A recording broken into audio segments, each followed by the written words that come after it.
second edition of APEC Global Education and Skill Conclave.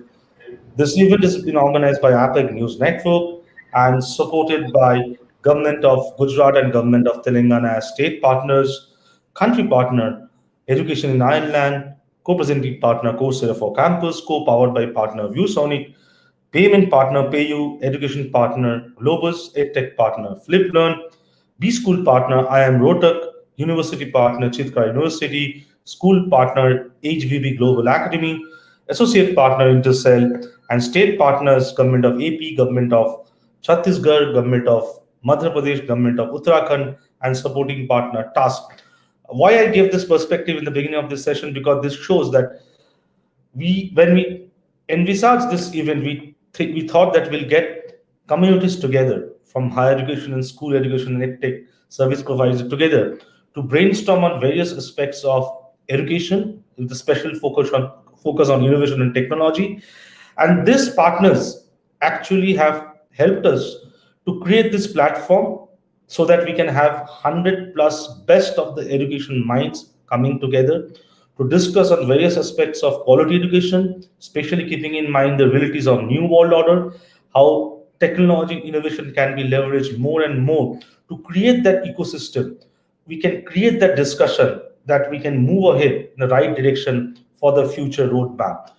And for this session, name of this session is how the institutions and edtech titans are reshaping the educational landscape. And I'm quite glad to introduce to all of you in this session, we actually have institution and edtech titans with us. Let me first introduce to all of you, we have with us Professor Dr. P. Kaliraj, Vice Chancellor, Bharatiya University with us. We welcome Dr. Kaliraj. Thank you so much for joining us today. We are joined by Dr. R.S. Bawa, Pro-Chancellor, Chandigarh University. Welcome, Dr. Bawa. Thank you so much for joining us today. We are joined by Dr. Karthik Jain, Provost, Swarnim Startup and Innovation University. We are also joined by Dallas Krishnan, Managing Director, Enterprise, Indian Australia, Coursera. We welcome Dallas. We are joined by Shashi Anand Sridharan, Vice President, Kala Salingam University. We welcome Dr. Sridharan. We are joined by Professor Srihari Prakash Honwal, President, Sir Padampat Singhania University. And we're also joined by Professor Dr. S.P. Singh, Vice Chancellor, Royal Global University. You can see these are the titans from EdTech and higher education institutes in India, and they'll be discussing on how the institutions and EdTech titans are reshaping the education landscape. Let me first go to Professor Dr. P. Kaliraj, Vice Chancellor, Bharatiya University. Dr. Kaliraj, my question to you will be that in the new world order, what are your expectations from the EdTech providers in providing quality education virtually, especially keeping in mind the new norms of new world order? Over to you, Professor Dr. P. Kaliraj. Good afternoon, everyone. I'm not going to talk much about technicality. I'm just going to talk about the practicality. Number one, the cost of the materials or the program by the service providers should be affordable, because according to new education policy 2021, you want to have the GER of more than 50 at the end of 2035. So when you go for so many digital transformation, online education and all, the affordability to the poor people is very important, and there is a need for controlling the cost of the program by some agencies like Association of Indian Universities or the local state government to fix what are the charges. The other one is traceability. Most of these people who are offering the online program, they outsource to some local agencies in a particular country, who in turn give it to other people. For example, day before yesterday, I signed an MOU with one of the top level, global university for starting some online program. I don't want to name that. Then they signed the agreement first. They sent it to us. It was approved by our syndicate, and we signed in presence of all our educational institutions, about 130 institutions. Then we gave the paper news that he signed an MOU with so and so. Then immediately the service provider, he wrote to me, sir, it is secret. We cannot reveal now. You have to wait. Now the headquarters have to approve. Unless the headquarters approve, why you sign this agreement? Or it is signed by someone else, not related to the original online service provider. So we have to be very, very particular, and we have to be very careful about who is the service provider, who is the local agency, and what is the cost involved and all. The traceability is very, very important on that. Then the next important thing is the equivalence. Now people are very much confused in throughout the country. If you complete a course online, will it be possible for them to get the job? So we have to, the state government has to work with the central government. What are the courses applicable by online, whether it is equivalent to that. For a long time, we had a problem of equivalence of our distance education with the regular program. Now we have come across the solution. Okay, whatever the program, whether you are offered by offline or through the distance mode, it is one and the same. So what is going to happen when you are going for the online program? And mainly, we have about 3% of the job, which is the government teaching position. And these teaching positions, definitely they will ask for equivalence. And when you are getting a online degree from one particular university, is it equivalent to the other universities or equivalent to a particular thing in our country? So there is a need for clear-cut telling that these programs are equivalent to other universities or not, because still we are not going to have a single, curriculum for all the online program. So we have to bother about these 3% of the people who are going for the teaching position, and remaining 97% they are going to the industry. They are not bothered about that. So most important thing is to look into the equivalence, whether it is offered by one service provider and what is the equivalence of the other service provider, or are you going to make a generalized guideline? These are the service providers recognized by the statutory body, either the government or central government or the Association of Indian Universities, in such a way that it will be taking care of the welfare of the students. This is the expectation from that. Right. And there is no secret should be there, and there should be a open this one. Transparency. Right. Thanks. Quite important take by Professor Dr. P. Kaliraj. I'll come back to you, sir. Let's have a perspective from Dr. R.S. Bawa, Pro Chancellor, Chandigarh University.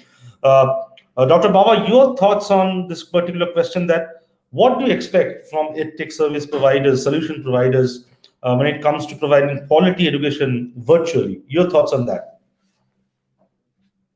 If you can unmute your mic, please.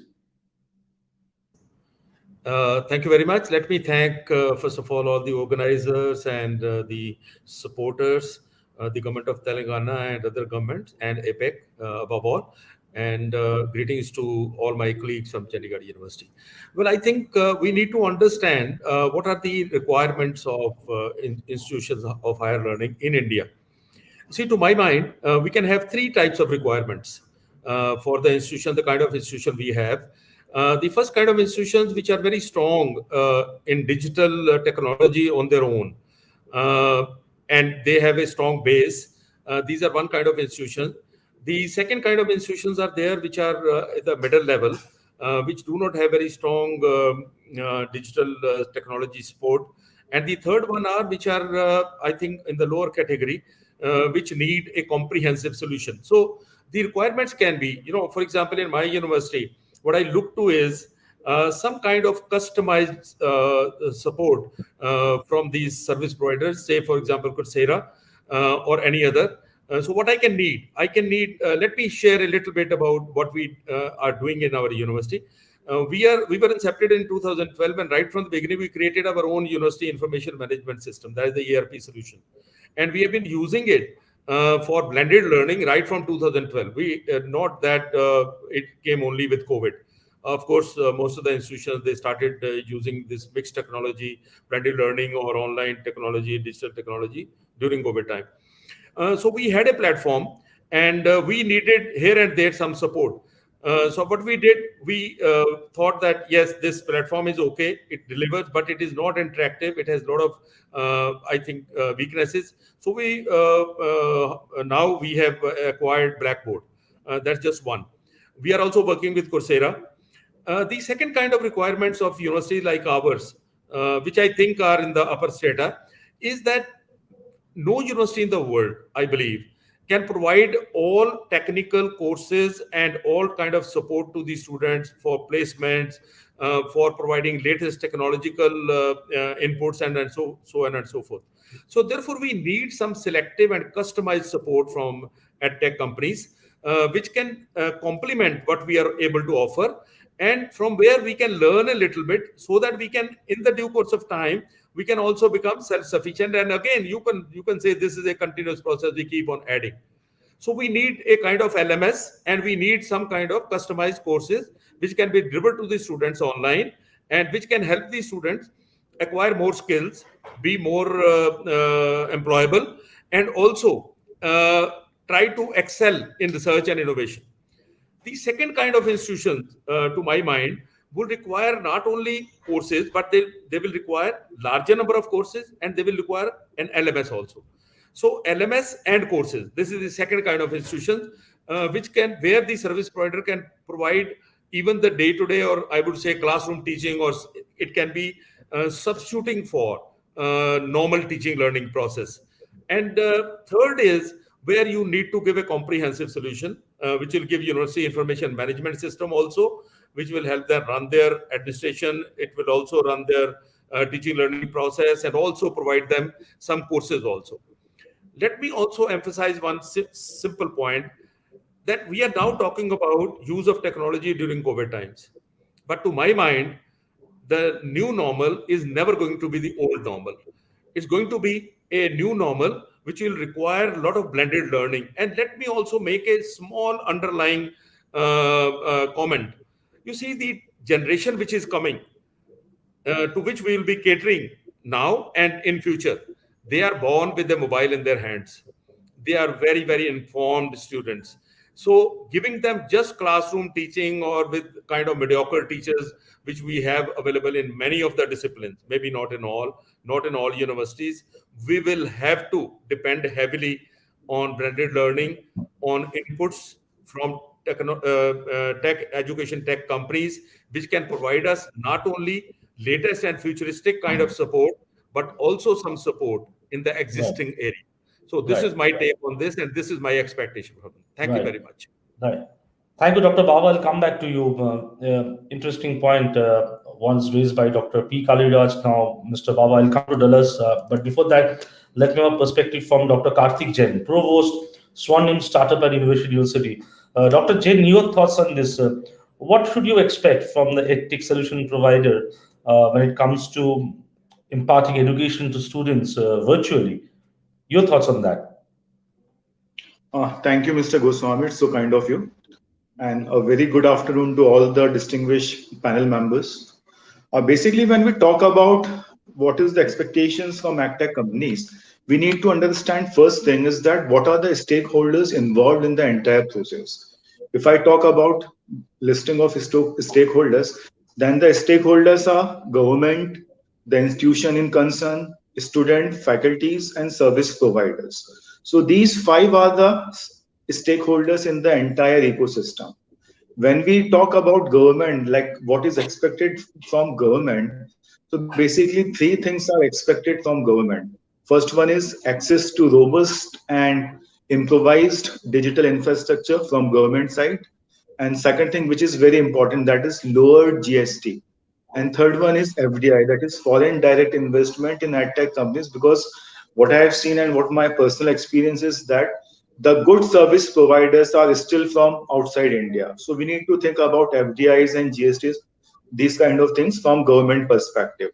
When we talk about institution in concern, we need to understand one thing very clearly, that it has become a huge business. In the year 2019-20, it was $409 million. And now in the year 2021, it has increased to $1.5 billion, the entire market.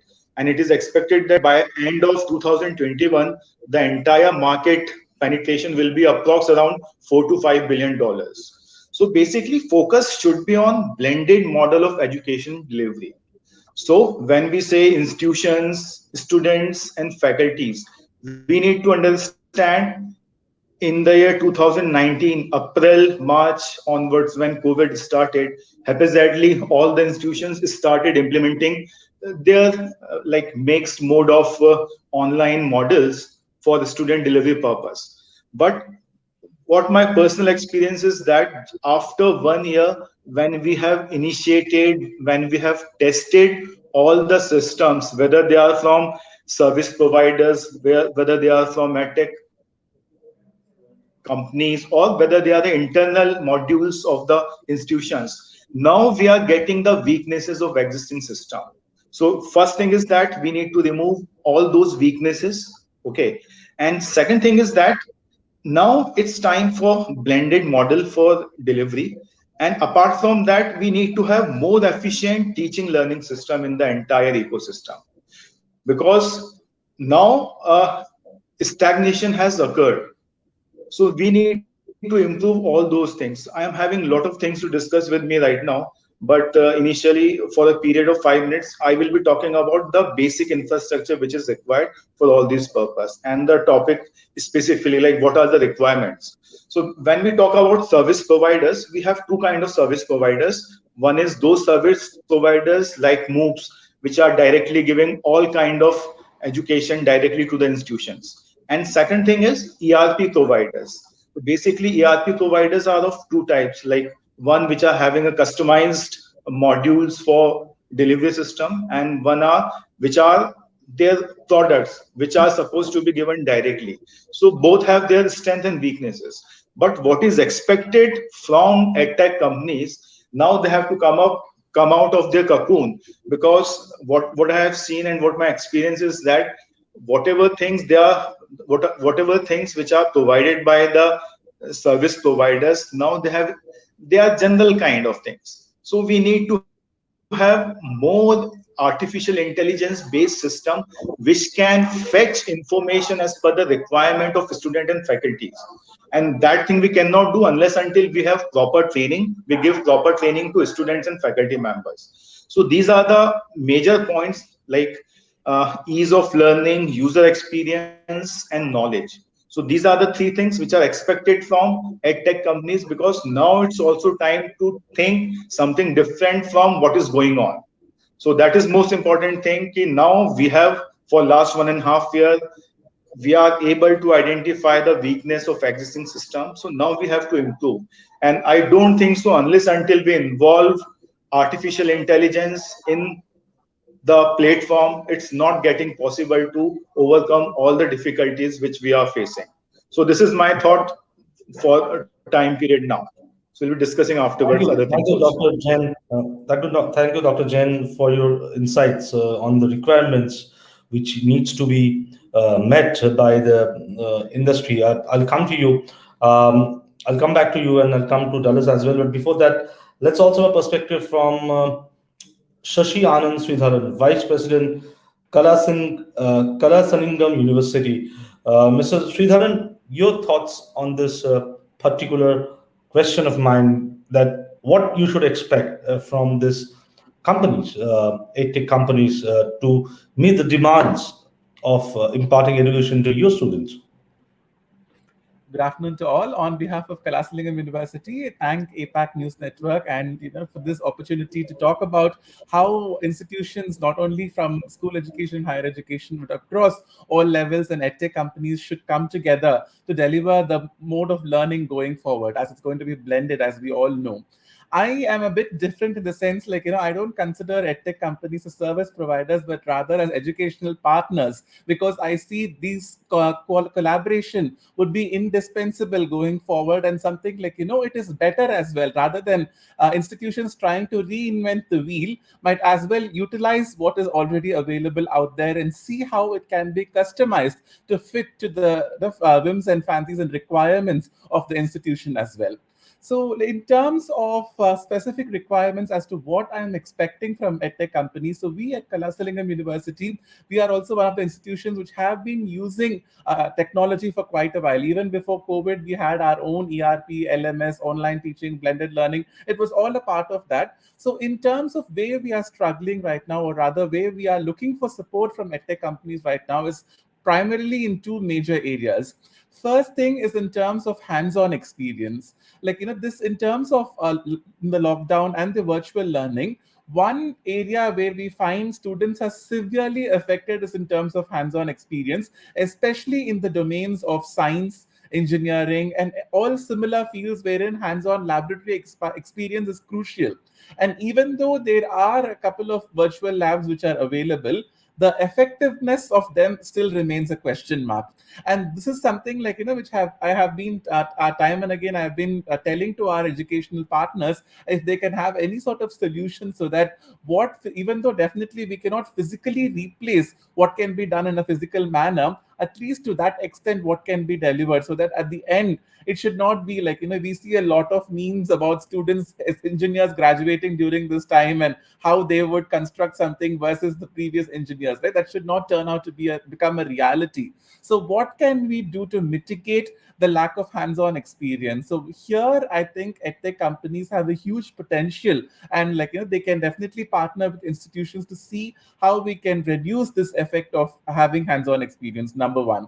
Secondly, when we are moving to the online model, and or rather the blended model, definitely one thing which I would like to see going forward is in terms of personalized and adaptive learning for the students. So there are a lot of students, we have fast learners, we have average learners, and I wouldn't say there's slow learners, but there are also students who take some time to understand and learn the concepts and learn the courses as well.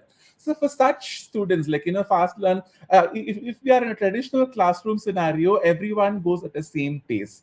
But do we need to do at the same pace, when we are having a blended model as well? That's something for us to ponder and saying, okay, if it's a fast learner, if a student who can move at a faster pace, can he or she proceed further, learn more, do something over and above what is required, whereas the others have much more practice and learn at a pace which is comfortable for themselves. So in terms of personalized as well as adaptive learning, as well as not only learning, adaptive assessments as well for the students, so wherein we are able to judge the outcomes of the students based on that, technologies for these. So these two things, I would say, these are some things which we are still looking for from our educational partners, and we're definitely seeing in terms of hands-on experience, as well as in terms of adaptive learning, as well as assessments. If we are able to get that, that would really be helpful for the students as well, and also for improve the level of learning in this blended mode, I would say. Thank you.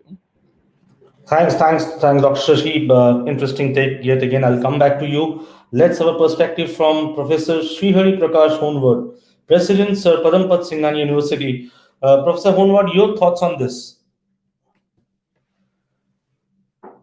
If you can unmute your mic, please. You had muted it, so I thought you will unmute it as well. Anyway,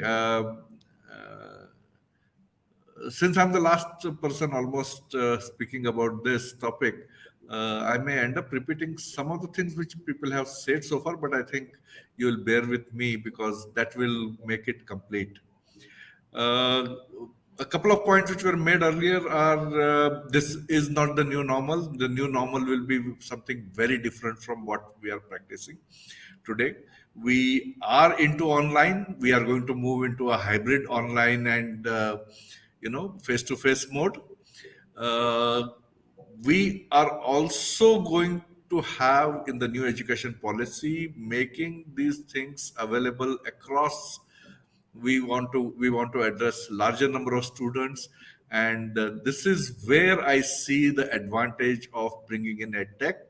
That one faculty member will now be, with the help of technology, take care of much larger strength, because a lot of work the faculty member otherwise was doing on the back end, which was clerical in nature, if you allow me to use that term, is now going to get automated automatically, and that is going to increase the bandwidth of the faculty members. So EdTech support is required to ensure that the bandwidth of the faculty member is enlarged, and also ease of operation on the student side.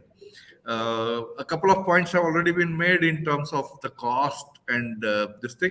I would more go for the user experiences. We have tried and failed to recreate a classroom in online mode.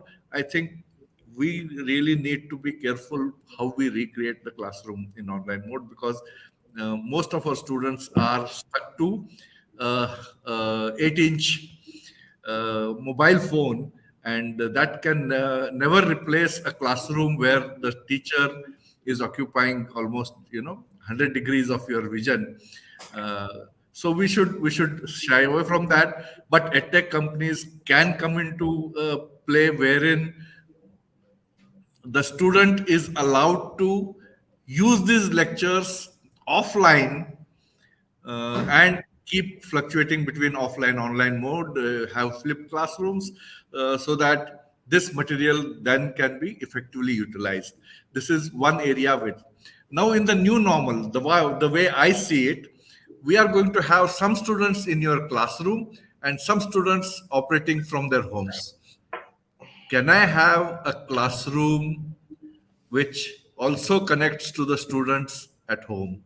Can I have access to the classroom to the students? First is live streaming, then alternatively for those students who cannot connect, a recorded version. Now all these will have to work on a common backbone, and the EdTech products will have to help us integrate all of them.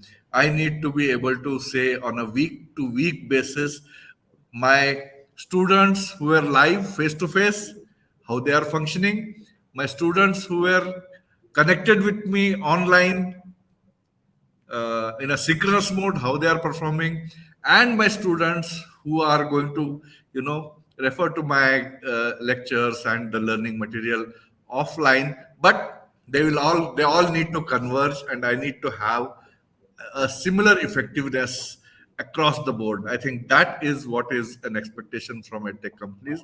People talked about AI, but of course AI will come in very handy.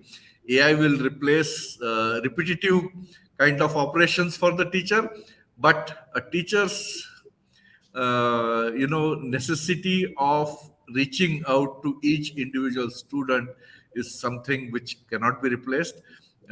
People are talking about the students have lost touch with their friends. Not so. If you really bring in those communities in the EdTech arena, I'm sure they will continue to stay in touch.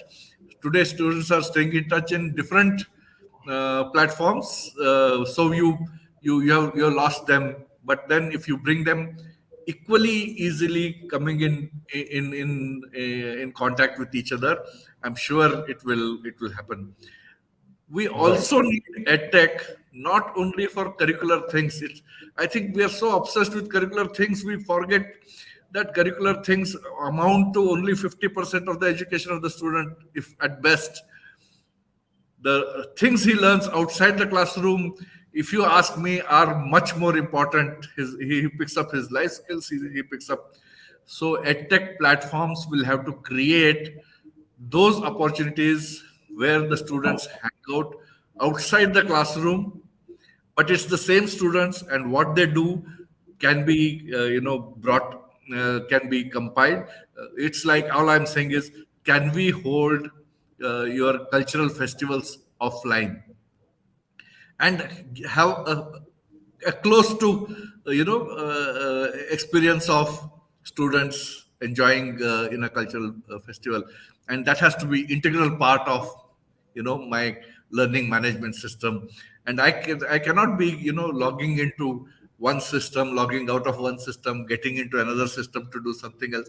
It has to be a common backbone which takes my work, my play, my entertainment, my hanging out with my fellow friends, my study groups. Yeah, I mean, in hostels, many of us have studied in groups, which can go up to 1 o'clock in the night, or even the complete night outs. They also have to be on the same platform, so that anytime anybody wants any cross-referencing, he should be able to access that lecture, pull it out, have a discussion on that. And Right. that is what will make uh, technology worth its while, and that is what is going to make this translation of technology to ensure, what is that term which we keep using, enrollment graduate enrollment ratios we want to increase. How is that going to increase unless that technology is coming in, and the numbers will make sure that everything works out. I mean, they'll take care of the costs, they'll take care of the cost of development and what the profit tech companies need to make, and they will also make sure best of the teachers are available across. And when I say, it need not be only for one university, but these edtech backbones which we are talking about, they should be able to interact and translate.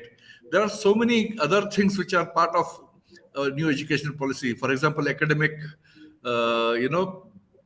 banking of credits. It should all happen as part of this single edtech system, wherein a student could be doing one course from, say, SPSU Udaipur and another course from Chandigarh University, and he should be able to succeed in, and he will pay the corresponding cost in both the universities. He will get the best of the both universities having teachers in different specialized areas. We are talking about even engineers having to learn life sciences and liberal arts, which need to be brought into the engineering curriculum. For example, we want our students to have multidisciplinary areas. We have universities, we have departments, we have faculties who have their own USPs, which can be made available across the board to larger number of students across the country. I think EdTech has a humongous role to play in making this possible. And as one of my co-panelists indicated, if it's available at a very reasonable rate, it will propagate very fast. Right. Thank This, you. I think I have just overshot my time, but I have covered most of the aspects of the teaching learning process, which we need to take care of, along with other life skill development and other interactions. I'm sure sports is one thing which we can't do. Cultural programs are still possible. You could even have a DJ, on, and everybody, dancing to the tune, even remotely. But we can't have a football match, which. Yeah. Dr. Swery, I'll come back to you. If you don't mind, I have to play the devil's advocate role here. Please do that. So Please do that. I can And assure you that you have not repeated what other speakers have said. You are quite articulate with that. So thank you so much. I'll come back to you. Let's have a take from Professor Dr. S.P. Singh, Vice Chancellor, Royal Global University. Dr. Singh, your thoughts on that? You have already heard other speakers, but what is your thought on this? Thank you, Souvik. I'll just, try to take maybe less than 5 minutes. First of all, I assure you for that. Oh, you can take 5 minutes. No issues with that. And especially because sitting at Northeast, because sunrise earliest here and sunsets earliest here. So maybe I'm the end speaking on this platform, and I have advantage that everybody has said almost everything, and maybe little disadvantage that what I need to say. So I will just try to bring in some perspective which I have about this question of yours. What are your expectations from EdTech providers in providing quality education virtually? So let me start with something which probably EdTech companies will not like. I'm always like this, that if we all are sitting physically, could have been 100 times better than sitting virtually. So this is what my intentions are. Professor Bawa, I know very well. I have met on the digital platform, but I know all of you, if we are meeting physically, though it will be a little tough to travel and meet together, but that can be 100 times better. So this is to begin with. As far as the blended mode is concerned and the digital or online, there are two parts of it. One is providing education through online mode. Many universities with NAC A have been allowed to give, courses online. So that is one part which Professor from Bhartiyar University was talking about. Other part is the new NEP, and where we are going to have 20 to 30% blending mode when the new normal will happen, when the physical classes will start, like university like us, Royal Global University will have that kind of environment. So definitely the role of edutech companies is going to be huge in providing education. But then at the same time, when I was listening to Professor Bawa, and he said there are three categories, if I recall right, is strong, better, and the lower ones. The same way, this is not with respect to strong, lower, and lower ones, my opinion. I wanted to extend it further, that maybe I may be sustainable, or maybe having enough resources to go for Coursera, to go for maybe Blackboard, or to go for XYZ. But maybe my university is not mature enough for that. Maybe money is one part, but at the same time, the culture of the university, the acceptance of the digitalization by the students and the faculty members of the university, and the last and most important, even spending that much of amount on money and putting everybody into pressure to use it, is it going to be worthwhile to get the outcome the way I wanted to? So this perspective I wanted to bring in for the company's perspective. Right now I'm talking like a CEO of Coursera and CEO of Blackboard, deliberately not as a vice chancellor, because there are so many fragmented universities are here in India and so many fragmented institutions. Maybe 100 or maybe at least 50 different products are required for this country. By Coursera altogether, the Blackboard babies, blending with the culture, blending with the level, blending with the financial health of the university, and also, if not financially sound, what government is going to help in the manner so that the digitalization should reach to the last person of India. Means the 26% to 50% increase in our gross enrollment ratio. Another 25%, I will tell you frankly, will not be from the type of universities we are sitting in this platform. They will be from the lower platforms. They will be little more lower platforms. And starting from having internet bandwidth and the digitalization, what the companies are finding out. Recently, one example, one of my friend's son has taken admission in this called IIT JEE preparation for FITZY. They have a tablet. That tablet is having a software. That tablet can only be used with that software for that purpose only. I mean, this is one of the examples I have learned recently, and we were talking about this, that every student, Government of Assam has decided to provide tablet to 23 lakh students in Assam, 11th and 12th. And I think UP government and other governments are also providing from a long time. So that is where the company should come with some kind of, I would say, product which is useful for that type of students in remote areas of the country, where even if the bandwidth is not that much good, but the material is available and education has been imparted. Ultimate objective of we teachers is that education is imparted. So there may be, and as very rightly said in the very beginning by Professor of Bhartiyar University, that affordability part. Just conducting an examination by any of the digital provider, one exam, one student, one paper cost you 80 rupees. And if you have 5,000 students appearing for 7 papers each, it costs 20 lakh rupees to conduct one examination. I will not take that. Probably I will wait for pandemic to go, and I will wait. It should be in a physical format, or I will develop some kind of another system that may be less costly, more affordable, and as per the culture. So affordability is very, very important part. Therefore, I said 50 types of different products by these companies. And therefore, if that can happen, I'm for it. We universities sitting here, we all have done our, learning management system. This university started in 2017. We are the youngest among this lot, maybe 4 years old. We started Royal Net from the day one. All the material is available. All the, lesson plans are available. But I have done the evaluation of that. Only 20 to 30% of the students genuinely use it, which is already a very rudimentary platform. I'm openly telling you. Same way with Coursera. Many of my friends in their universities have incorporated Coursera and Blackboard also. And I know those universities And many of my faculty members whom I was working with MIT or Sherwood or here, they are working in different universities. I get the feedback. Ultimate is gradually we will come to that level, and depending upon the level of the university, if it is Chandigarh University, if it is Bhartiyar University, if it's maybe Royal Global University, if it may be Padampati Sinhania University, we may be able to do the best, and we can get the maximum out of this, digital marriage with the companies. But then another very important issue is, what is the hand holding been done by the companies? What is the exit clause? And what is we are going to learn in 3 or 5 years of association with Coursera or Blackboard, and how we are going to be self-sustained?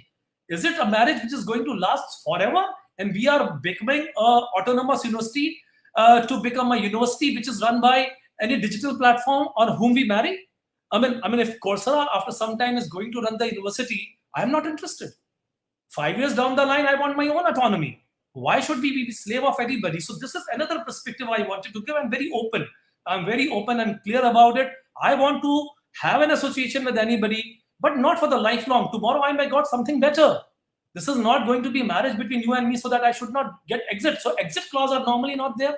And if at all we have been stuck to a company which we cannot come out, we gradually become slave of that company. I don't want to. So this is somehow some of the issues I wanted to raise. At times I'm a little radical and straightforward about it. Probably my esteemed colleagues out here, the seniors, will accept and if at all I've said something wrong, I may be excused. But I have a long-term perspective. I'm a man of strategy, and I think 10 years down the line. I think 5 years down the line. I don't think about only tomorrow. So this is what my perspective is to begin with. Thank you. Over to you. Right. Dr. S.P. Singh, Vice Chancellor, Royal Global University. You also raised some important and pertinent points, and now the entire focus shifts to Dallas Krishnan, Managing Director, Enterprise, Indian, Australia, Coursera. Dallas, lot of questions for you. You have to answer them, and a lot of questions directed at your company as well. But I think these are pertinent questions which should be discussed. If I just take the crux of what Professor Dr. P. Kaliraj, Dr. R.S. Bawa, Professor Srihari Prakash Honwar, Dr. Shashi Sridharan, Dr. Karthik Jain, and Professor Dr. S.P. Singh has said. If I just take a crux of what has been discussed for the last 45 minutes or so, first is very important: cost affordability. Dr. Kaliraj also mentioned about traceability, the exit clause. Someone talked about not only seeing technology solution providers, but seeing them as education partners.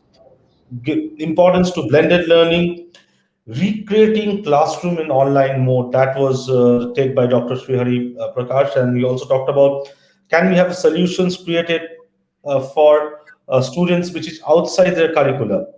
Maybe that can be focused on use of AI, solutions for outside curriculum, which I've already said, and various models of solutions, customized model of solution. Will it possible? And how can we ensure that benefits of digitalization is going to the last mile? Dr. S.P. Singh was harping on that point, and the exit clause as well. So Dallas, all bullet fired at you. Time for you to either shield them or you fire them back. So over to you, Dallas. Thank you, Souvik. And first and foremost, there is never a possibility that I will fire back at this esteemed colleagues of mine. Most importantly, they are teachers, and I meant fire back with solutions. No, so that's fine. That's fine. That's a discussion, and there are always possibilities, right? So when there is partnership, there is a possibility, right? So that when it is not a partnership, there is never a possibility to solve, right? So first and foremost, let me just start by thanking all the teachers out here, and as a parent and a part of the ecosystem, I really want to appreciate the kind of work that you've done. My son finished his first year, and it was completely digital. And I know the kind of work that would have gone in order to enable that 1 year of academic calendar to be completed. I know there was, all of us look at one part of the COVID impact, which is the healthcare workers. But to me, education was one of the most impacted sectors, right? And I see that with my 2 children at home. I, in many ways, feel each of you here have really been one of the core warriors in enabling this country to perform and get to where we are. if we are at a stage where at the end of 1 year we have had another new session, we have had people pass out, we have had children get placed, I think that credit goes to the esteemed panel here, and it's with a deep sense of gratitude that I joined this panel. I just wanted to just make just an opening comment from an edtech perspective, the way Coursera sees itself. Coursera sees itself as an extension of the university ecosystem. We don't see ourselves as a tech company trying to disrupt education, right? Which is at the core philosophy of how Coursera was formed. Those of you who know, Coursera was formed by two Stanford professors, Andrew Ng and Daphne Kohler, who were professors of computer science at Stanford. And it started with a demand for the AI for Everyone course, which kind of created and there was a data science course that Daphne ran, which is where the initial idea of creating MOOCs and then enabling a business model that allows for top quality learning, which has high demand, to reach every nook and corner of the world, so that you enable high quality education anywhere, wherever the learner is, without having to disrupt. So fundamentally, our ecosystem is not the Coursera ecosystem is not built out of tech companies or people who have passed out from colleges and one fine day decided to start this company, or businessmen who suddenly saw the opportunity to digitize and make money, right? So I just wanted to clarify. So we actually believe we are an extension of the university ecosystem, which is one big reason in terms of the content that we have on our platform. It's only built by universities, right? Even if I have expertise, I'd not take that content and put, like some of the other models is anyone can go and teach whatever subject and claim themselves to be an SME and put it on the platform. So that's not the model here. And underneath that goes the pedagogic principles, because fundamental to teaching when it comes to university model is the pedagogic principles of learning, which involves a lot of the aspects that you spoke about, right? Be it student engagement, participation, within the class, how do you get various levels of students to be brought forward? So all of this gets blended back into, in a way, with how can technology enable that? I agree with Professor Singh when he said that, yes, I believe that there is never a substitute for physical warmth and a warm handshake, right? There is never going to be a substitute for that.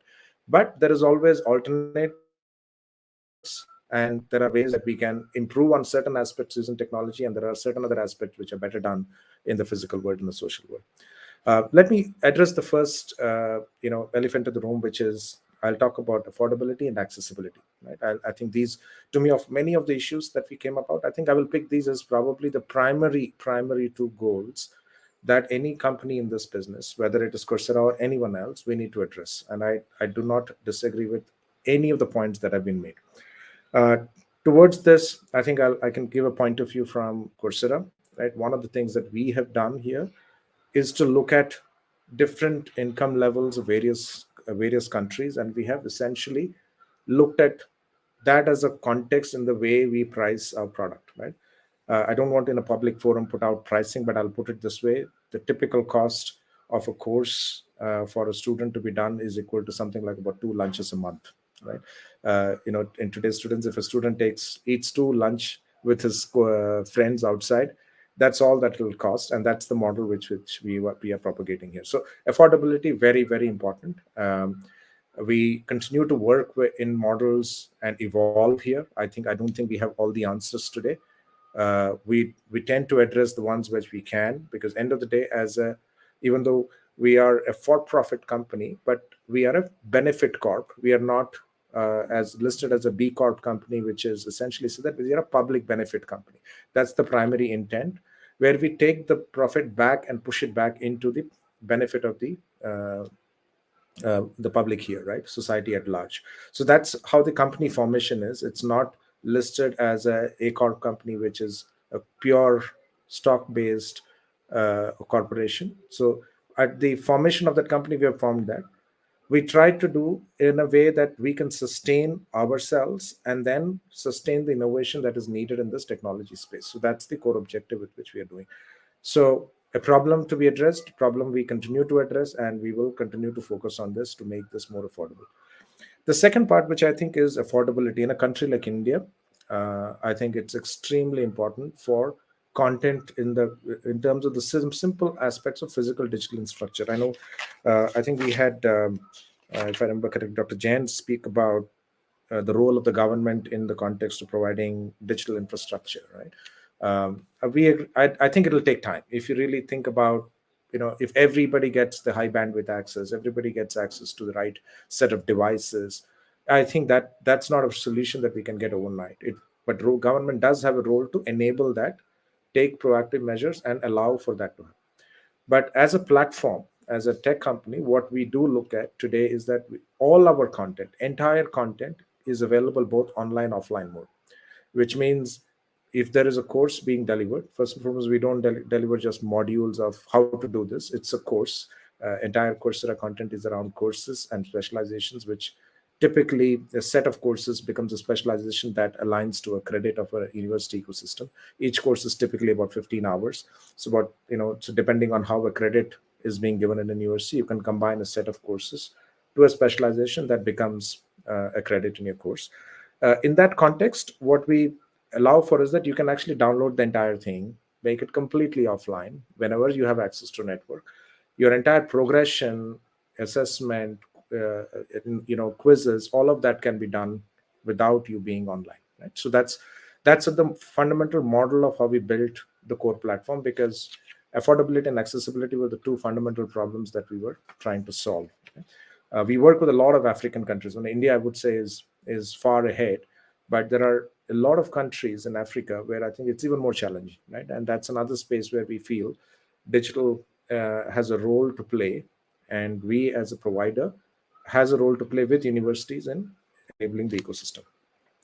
I'll talk about another few aspects. I think, blended learning, I think those are all, I would say that's given today, right? I guess, as I said, the biggest flip or the learning that we have had is at the teachers level, because they picked up new technologies in the space and have seen the adaptation of how students can be leveraged in the way pedagogy can be delivered.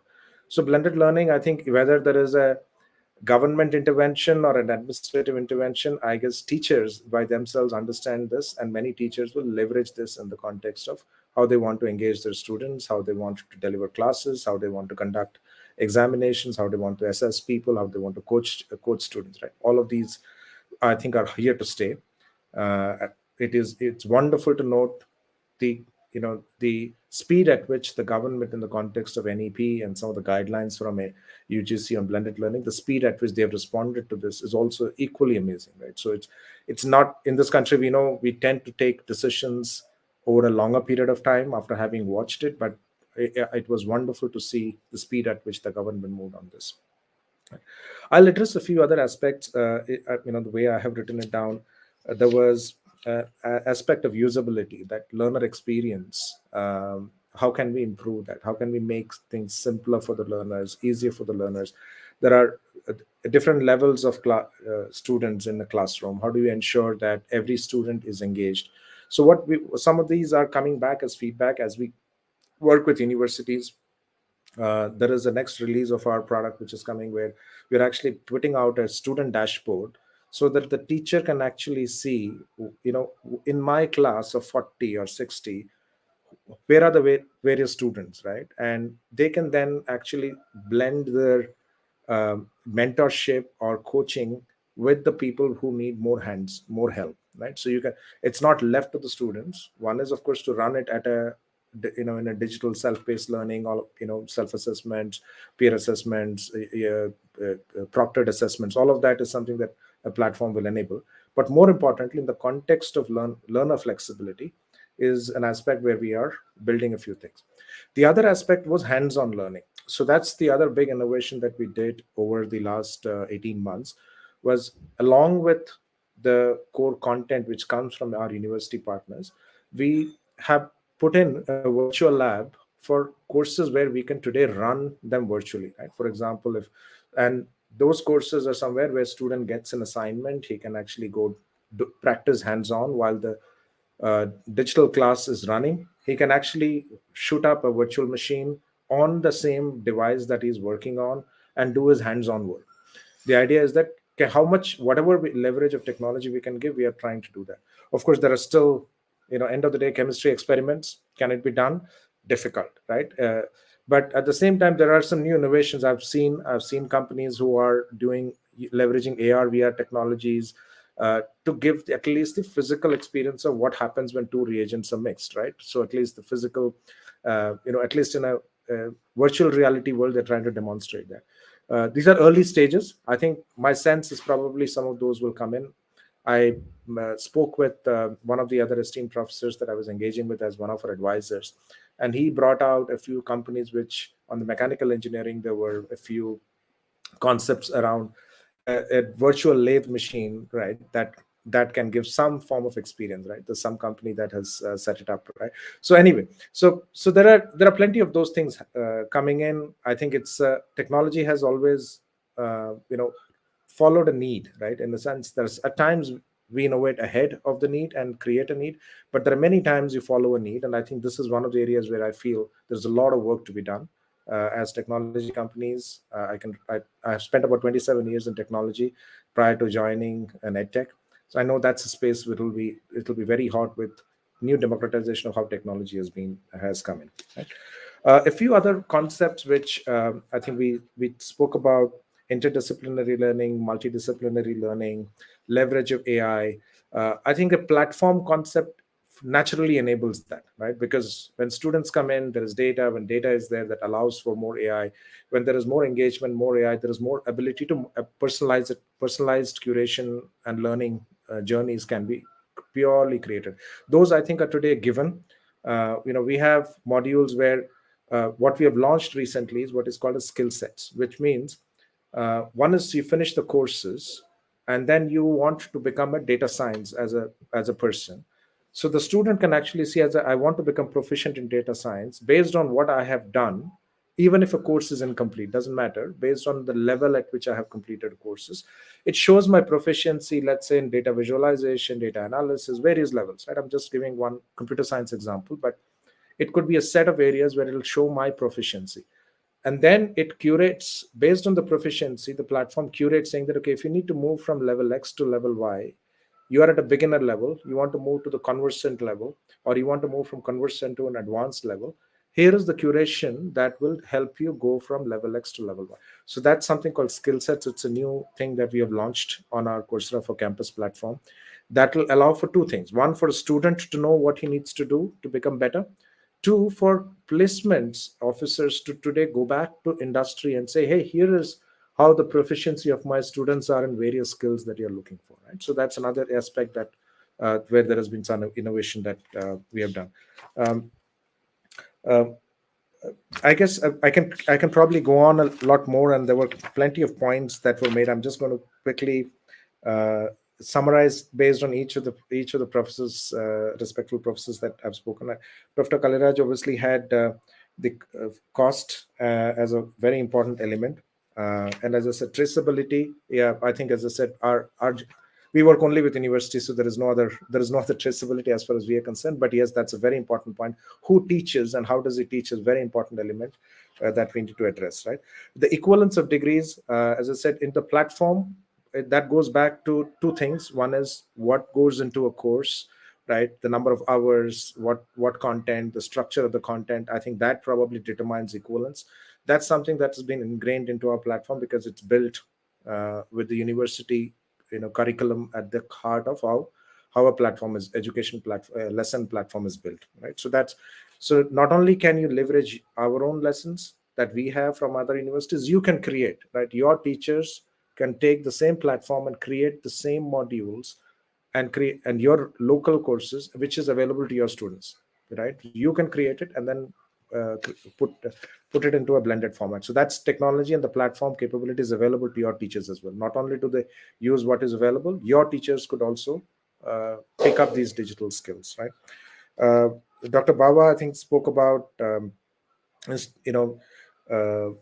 institutional I think he spoke about the institution of digital technology in his university and the different levels of universities, right? I completely agree. It's something that I see when I speak to a lot of universities, and we see a role towards this. The way we are addressing this is that once we provide the platform access, we actually have now a team of success people, right? And these are actually teachers, right? So we are now hiring professors and teachers in our organization who partner with the faculty in curating the content, because this is an ever changing part. So that's one thing that we're trying to do with each of the colleges that we work with. So there is an investment that we're making in creating a customer success team, so that it's not just about here is the platform and walk away. We want to hand curate through that journey, so that people are able to adopt, make a student impact. And to Professor Singh's point, no lock-ins, right?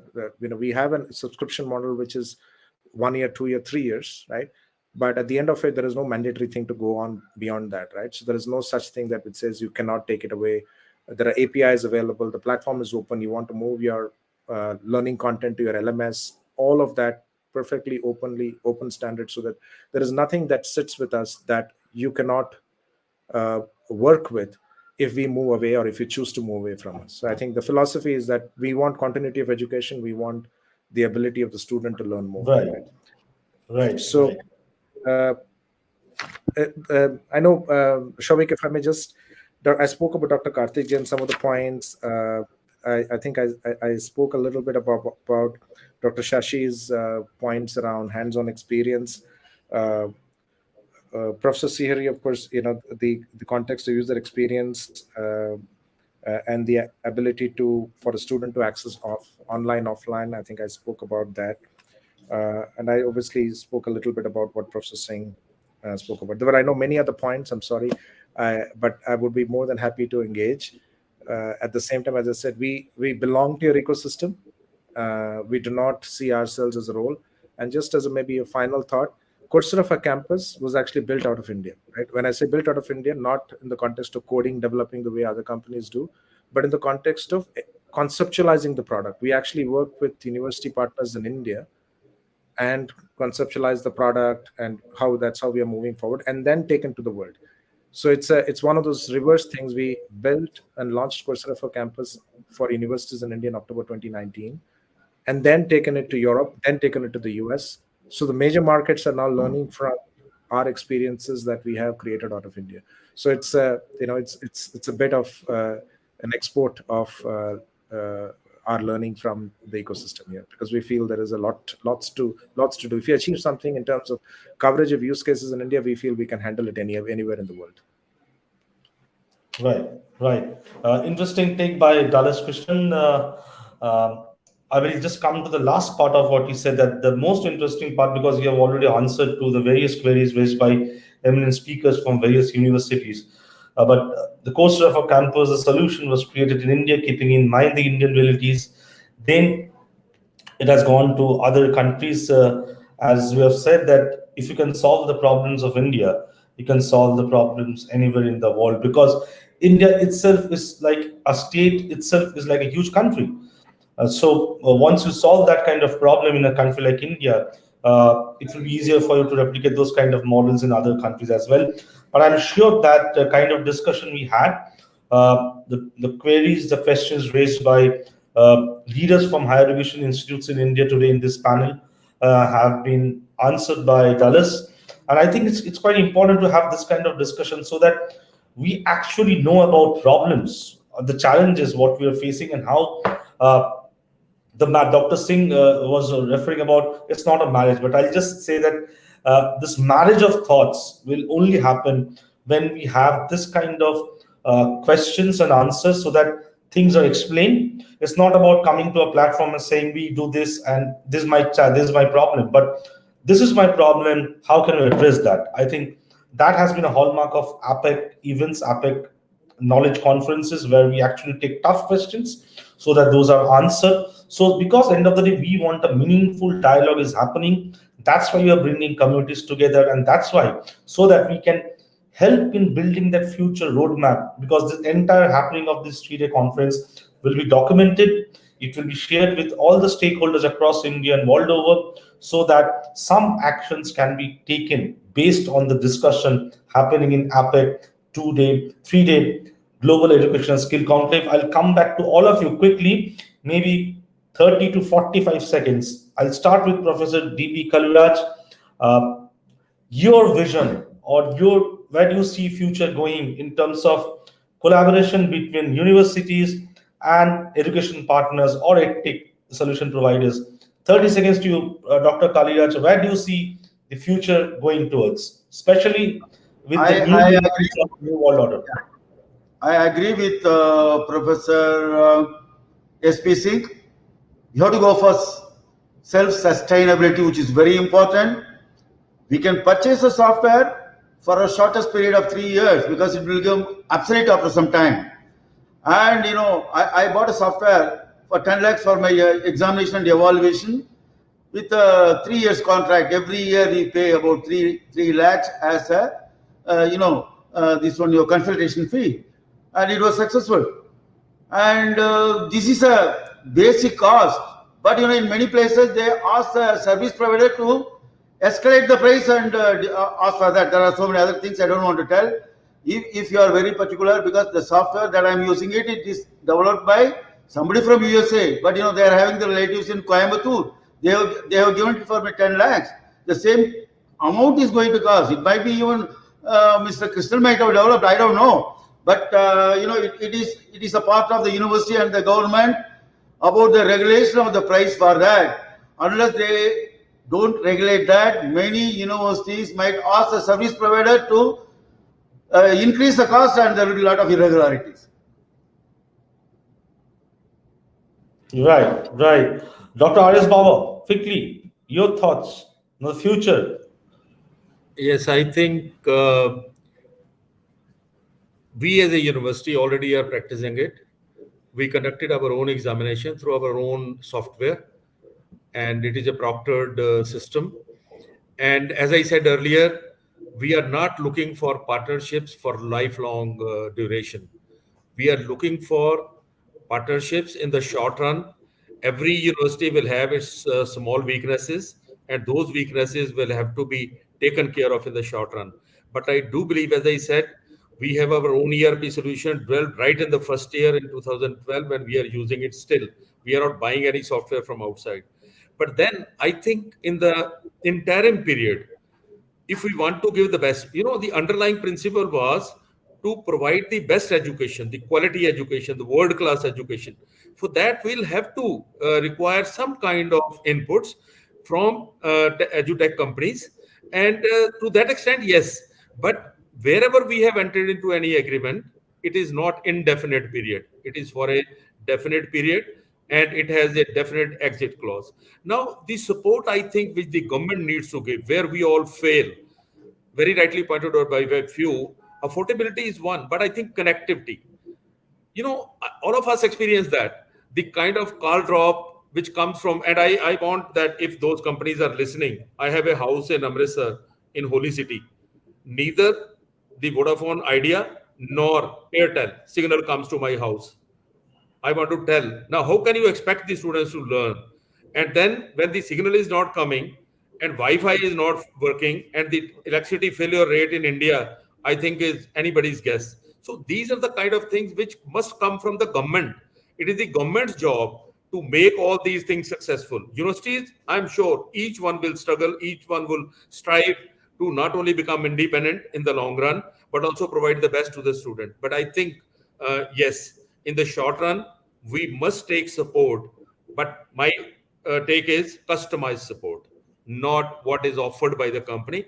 And Coursera knows, we always ask them, okay, customize it for us, these courses, which is suiting our kind of requirements and so on and so forth. Thank you so much. Right, right. Quite a brilliant insight and very pertinent points raised by Dr. Baba. Dr. Srihari Prakash, your thoughts on this? Where do you see the future going? I think future is going to be cooperatively competitive, if you want me to use the term, because the student mobility is going to be unrestricted. The universities will have to, all the academicians will have to cooperate on a very regular basis. And I agree with most of my predecessors who spoke. change is the only permanent thing. There can never be any permanent or forever kind of MOUs or these things, contracts. No doubt about it. We are today looking at a particular way of, bringing in the pedagogy in the higher education. I'm sure as we go along, we all will have to be, I keep reminded of that tortoise and the hare story, where eventually both the tortoise and the hare join hands and make an enterprise out of the whole thing. I'm sure that is going to be the way things will happen, because even today we have such a large population of ours which needs to be trained, which needs to be skilled, which needs to be educated outside our university system. I mean, we have today a large number of universities, close to 1,000 universities as we are speaking, but that is insufficient. And the new education policy envisages that there will be cluster universities uh, large enough to be economically viable, but at the same time small enough to be, nimble on their feet, because change is very easy for a university which is fast on its feet and can implement uh, these changes very quickly. In fact, these changes are going to come our way much more frequently than that has happened in the past. I mean, the amount of technology, the amount of knowledge change is we are going to foresee is going to make us change very frequently, and that is not possible unless we have, a cooperative competitiveness.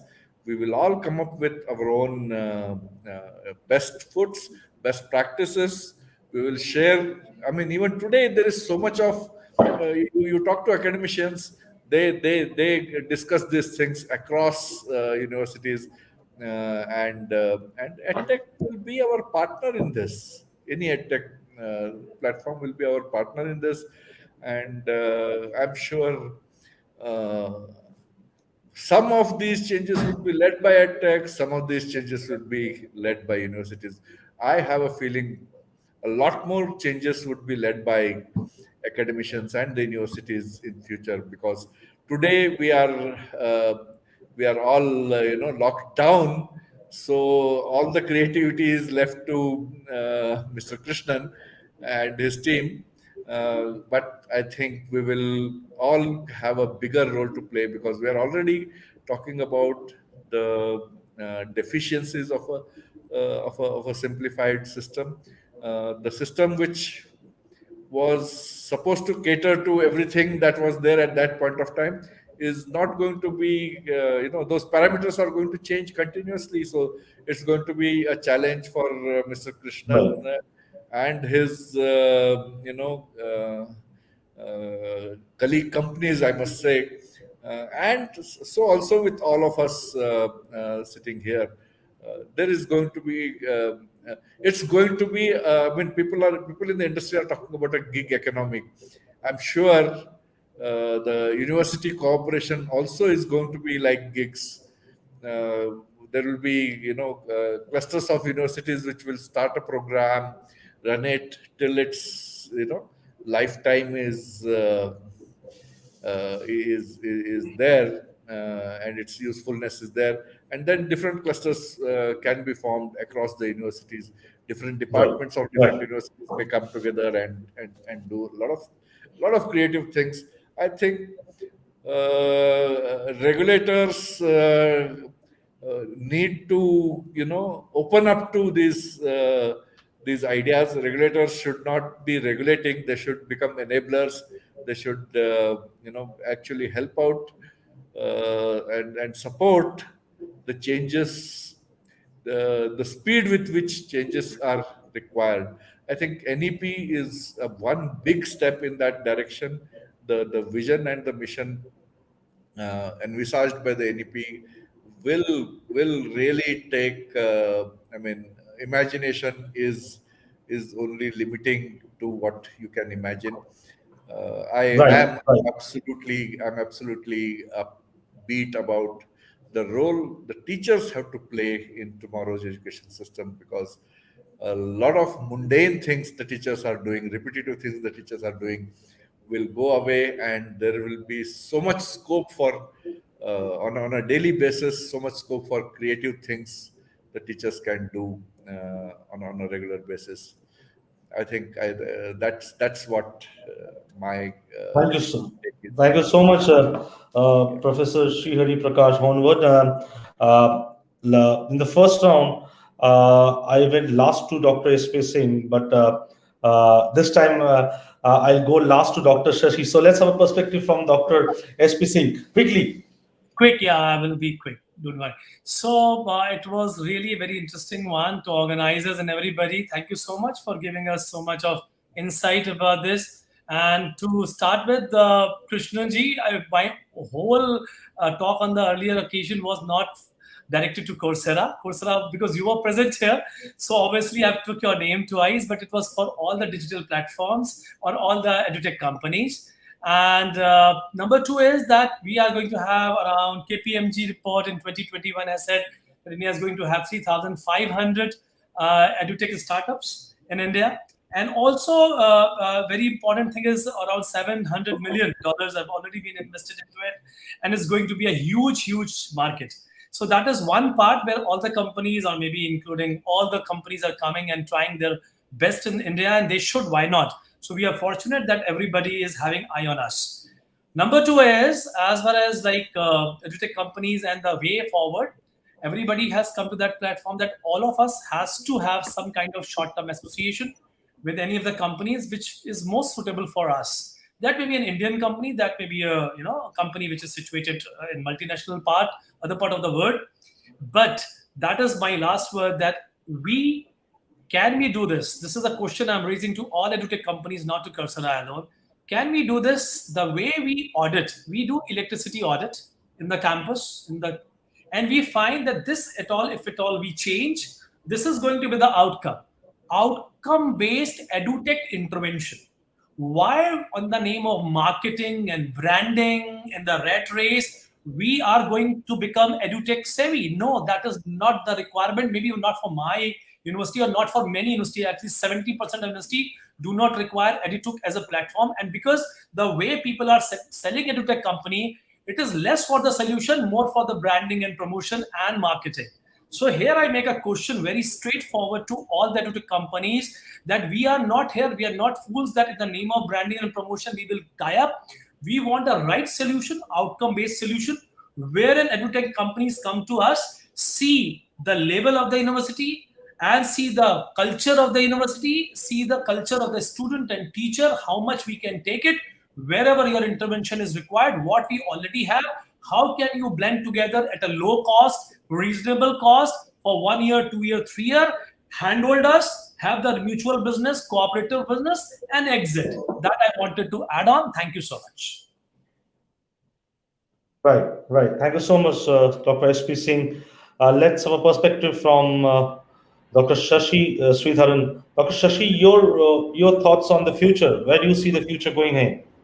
Mr. Goswami, I have another meeting. You have to excuse me. All of you have to excuse me. I have another meeting. Thank you. Thank you so much, Professor Kalidas, for joining us today. Thank you so much. Thank you. Thank you. So I will not take up a lot of time, considering we are already running over time. So I'll just keep it very brief and conclude. So as I was mentioning, sir, so technology is definitely going to be an integral part of teaching, learning, assessment, and academia in general going into the future. So even if institutions were allowed to be reopened, like it's already started in many states, part of the country, even if institutions are going to be reopened, as academicians, as part of the institution, we really need to introspect, is that do we want to spend a lot of time, given we have understood how crucial and how precious the interaction time between faculty and students are, do we want to spend a lot of time delivering a one-way lecture? So that is something like, which we have to ponder. And then like, if we can move such one-way lectures to like, collaborative learning environment and utilize the interaction time in which we have on campus, like, physically being with each other for more discussions, interactive purposes, active learning, such like, wherein students actually are being utilized to the maximum potential in which they are when they are on campus, rather than having a one-way lecture. These are some things like, wherein we can definitely, academia also in terms of pedagogy, we should evolve and we should change our mindset. And one thing I'd like to, like, all my previous speakers have mentioned that edtech companies or like, such online teaching will never ever be a replacement for physical teaching and physical teachers as well. So it's just the role of the teacher would change, like, from being a teacher to a facilitator, because ultimately it's the faculty who has to determine what level the learnings of, like, the students level of learning is, and also the assessment part in terms of how much they have learned. And also the assessment part is also lies with the responsibility of the faculty member. So definitely, like, along with edtech, I see a change in the pedagogy of, like, teaching, learning, or also the assessment of institutions. And as I said before, more and more, like, edtech companies coming into the picture, we really look forward to see some innovative things as well. Like, I'll just give a quick example before I conclude, is that, like, there was recently a one edtech company which came up with vernacular languages for engineering subjects. And this was really appreciated by, like, many students, because they were doing up to their class 12 was all in the vernacular language, mother tongue. And when they come to engineering first year, they struggle a lot. And such companies came up with engineering concepts in vernacular language. It was a very, like, as a bridge course for them, it was very helpful to move towards, like, the engineering concepts in English as well. So such innovative things companies are coming about, and definitely institutions should look towards partnering with them to see where we lack. Definitely institutions would have the strengths, but we would not be strong in all areas. Wherever we have the lacuna, we can look at customized solution from edtech partners and see how we can improve. Ultimately, we want to deliver the best teaching, learning, and our graduates, when they leave the campus, they need to be best citizens of the country as well. So, like, responsible citizens of the country as well. So for this, wherever partnership is needed, definitely we should look towards exploring that and taking it further. That would be my summary. Thank you very much. Right. Thank you so much, Dr. Shashi. Dallas Krishnan, 30 seconds. We are running short of time. Your vision on the future of this marriage between institutions and education partners, tech solution providers, because I think this marriage will happen, whether for long time or short time, with all the realities. So how do you see this relationship going in future? Again, I'm saying, because we have to discuss this, especially keeping in mind the new realities of the new world order, which is going to stay at least for another year or so. We don't want it, but it's a reality. Yeah. Thank you, Shavik. And first and foremost, thanks for wonderful inputs from each of the panelists. I think they are great learning for me personally, and for us as a company, and for everybody in my industry who is listening in. These are important feedback to adhere to. I can clearly see there are differences in experiences between one company to the other company, right? Probably, I would say that's probably because of differences in vision in the context of how various companies have got created underneath. So we're coming back to that. So I guess hence the vision is equally important around where this goes. I'll put out a few lines which I thought summarizes this. One, building a more just world will be built around education, and that will happen a lot more faster because a lot more people will have the ability to learn because of technology, right? Because technology will enable democratizing high-end education. That will actually allow us to build a more just world. It's at a very high level. Number two, for me, knowledge will remain boundaryless, right? Today we have, for example, there is content coming in from various parts of the world in here. Similarly, there will be multitude of content that will get generated by professors, teachers from various other parts of the world, which will move around. So in many ways, knowledge should remain boundaryless.